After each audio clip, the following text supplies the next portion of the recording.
Why have the EU's auditors decided to audit international climate financing?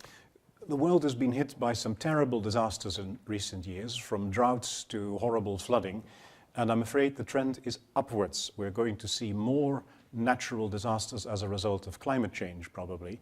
So we wanted to look, as Court of Auditors, at how the European Union can help developing countries defend against these risks and protect their population. Where can the EU do better? The first thing the EU must do is keep its promises.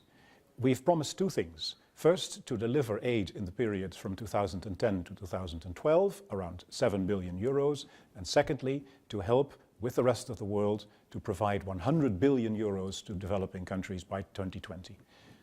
But unfortunately, EU member states and the Commission have not yet agreed on how to finance the long-term aid, and the Commission cannot confirm that the member states have delivered the aid that they have promised in the short term. Where do you think are the biggest shortcomings, and how can they be fixed?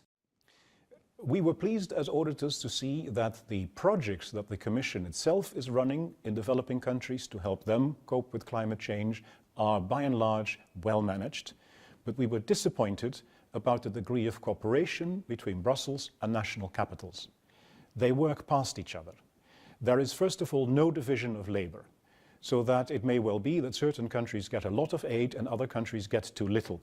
The EU had promised that there would be this division of labour. And secondly, the EU does not help to reduce the fragmentation of foreign aid to developing countries in this area.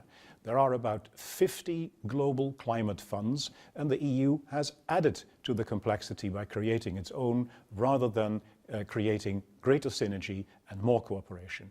We think that imposes too much of a burden on developing countries and does not bode well for the effectiveness of EU aid. So we would like to see much more cooperation between national governments and the European Union.